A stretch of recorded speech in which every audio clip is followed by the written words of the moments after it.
Operation सिंदूर को एक as a military operation आप कैसे देखते हैं और एज अ पॉलिटिकल फॉलआउट आप क्या देखते हैं? सरकार ने कहा, हम लोग के विदेश मंत्री ने कहा कि जो सीज फायर हुआ वो पाकिस्तान की पहल पर हुआ। तो अगर पाकिस्तान के पहल पर सीज फायर हुआ इसका मतलब कि पाकिस्तान दबाव में था।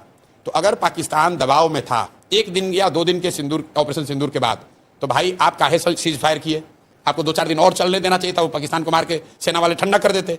तो ये तो सरकार अपनी ही बात में फंसी हुई है। सरकार ये कह रही है कि मिलिटरीली ये सक्सेसफुल है। तो जब सक्सेसफुल था, पाकिस्तान घुटने पर आ गया था, आपसे सीज फायर के लिए रिक्वेस्ट कर रहा था, तो आपने सीज फायर किया क्यों? देश की जनता तो यही पूछ रही है कि भाई सीज फायर ये अचानक से क्यों हो गया? ट्रंप जी अपना अलग डफली बजा रहे हैं कि हमने अमेरिका से ही करा दिया। तो भाई ट्रंप की बात को हम क्यों मानेंगे? हम तो अपने देश की बात, सरकार की बात मानेंगे। हमारे देश की सरकार कह रही है कि पाकिस्तान के रिक्वेस्ट पर सीज फायर किया गया।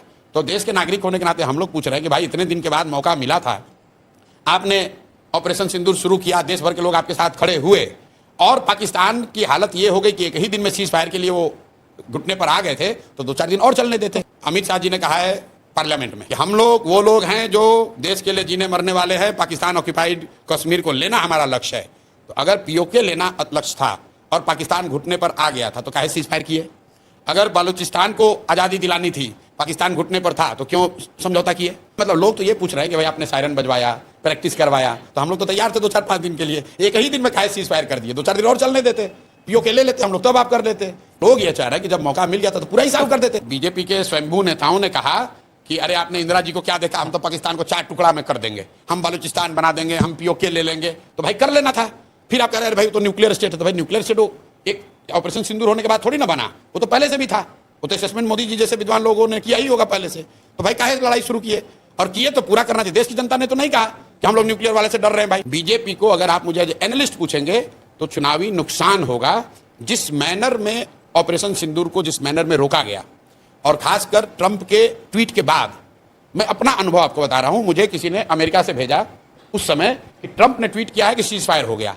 तो मैंने कहा यार फोटोशॉप होगा, ये ऐसा कैसे हो सकता है? ये विश्वास नहीं कर सकते हो आप। स्पीच था उनका। हाँ नहीं, ट्वीट पहले, सबसे पहले ट्वीट आया था। तो मुझे ऐसा लगा, मुझे खुद लगा कि अरे यार ये तो हो ही नहीं सकता है। तो मतलब देश की जनता को ये लगा कि यार इतना बड़ा जब हम लोग तैयार मेंटली प्रिपेयर हो ही गए थे, तो 1-2 दिन 4 दिन एक उसको लॉजिकल कंक्लूजन तक ले जाना था। नहीं ले गए, चलिए उनका डिसीजन है, लेकिन नहीं हुआ। मतलब पॉलिटिकल वो खुद भी कह रहे हैं नहीं हुआ है। उसके बाद आप मोदी जी का बयान सुनिए, डैमेज कंट्रोल करने के लिए वो क्या कह रहे हैं कि ऑपरेशन सिंदूर जारी है, उसका फॉर्म बदल गया है। वो भी नहीं कह सकते हैं कि रोक दिया है, क्योंकि उनको भी मालूम है कि देश की जनता ये नहीं चाहती थी कि रुके। जिस तरीके से सीज फायर हुआ उससे बीजेपी को पॉलिटिकल नुकसान होगा।